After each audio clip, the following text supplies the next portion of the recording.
in the blood-soaked battlefields of feudal Japan. During an age when honor was measured by the sword, one man walked alone. His name was Miyamoto Musashi, the undefeated samurai. A warrior, a wanderer, a philosopher, a legend. This is his story. The birth of a warrior. The year was 1584. Japan was in chaos. The Sengoku period, an era of constant war between rival clans, had turned the country into a battlefield.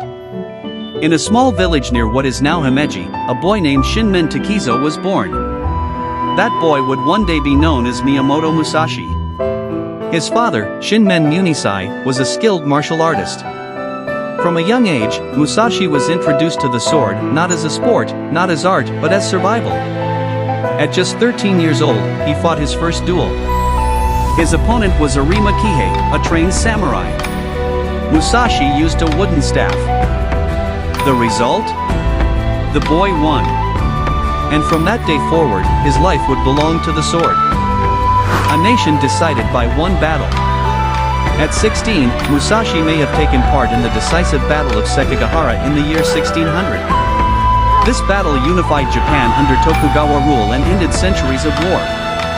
But for Musashi, peace did not mean comfort. He became a ronin, a masterless samurai. No lord. No home. No steady income.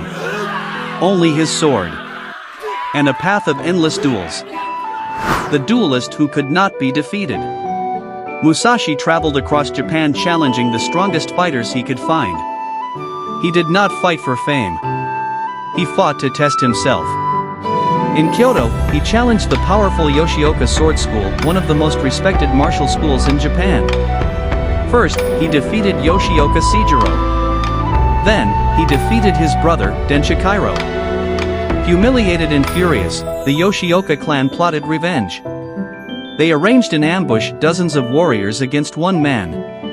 But Musashi arrived early, hid himself, and attacked before they were ready. When the dust settled, the Yoshioka school was destroyed. His name spread across Japan. But his greatest duel was yet to come. The duel on Ganryu Island. The year was 1612. Musashi was challenged by a man known for his deadly precision, Sasaki Kojiro. The duel would take place on a small island now called Ganryu Island. Kojiro wielded a long sword nicknamed the Drying Pole. He was elegant, fast, deadly. On the day of the duel, Kojiro arrived early. Musashi arrived late. Very late. Some say it was disrespect. Others say it was strategy to anger his opponent and disturb his focus. On the boat ride to the island, Musashi carved a wooden sword from an oar. No steel. No decoration. Just wood. When the duel began, it ended quickly. Musashi struck Kojiro on the head. Kojiro fell. And the legend of Miyamoto Musashi was sealed forever. He had now survived and won over 60 duels undefeated. The two-sword master. Musashi was different from other samurai. He developed a unique fighting style called Nitten Ichiryu, two heavens as one. Instead of using one sword, he fought with two. A long sword in one hand. A short sword in the other.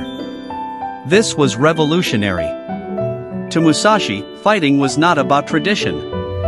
It was about effectiveness, adaptability, strategy, victory.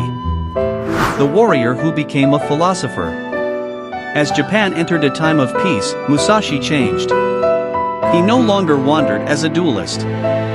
He turned inward. He practiced Zen meditation. He painted ink brush art. He mastered calligraphy. The once wild swordsman began seeking something deeper than combat. Wisdom. Near the end of his life, he retreated to a cave called Ryagando. There, in 1645, he wrote his masterpiece, The Book of Five Rings. The Book of Five Rings. In this book, Musashi explains strategy through five elements. Earth, the foundation. Water, adaptability. Fire, the chaos of battle. Wind, understanding others. Void, the unseen truth beyond technique. But this was not just a manual for sword fighting. It was a guide to mastering life. Today, business leaders, martial artists, athletes, and strategists still study his words. The final teachings. Before his death in 1645, Musashi wrote 21 principles of discipline. Among them, accept everything just the way it is. Do not regret what you have done. Never stray from the way. He died not as a wandering warrior, but as a master of himself. The legacy. Centuries later, Musashi's story inspired novels like Musashi by Eiji Yoshikawa. His name became larger than history. But beyond the myth, beyond the sword, Musashi's true legacy is this. The greatest battle is not against another man. It is against yourself. And the ultimate victory is mastery of the mind. Miyamoto Musashi, the undefeated samurai, did not conquer Japan. He conquered himself.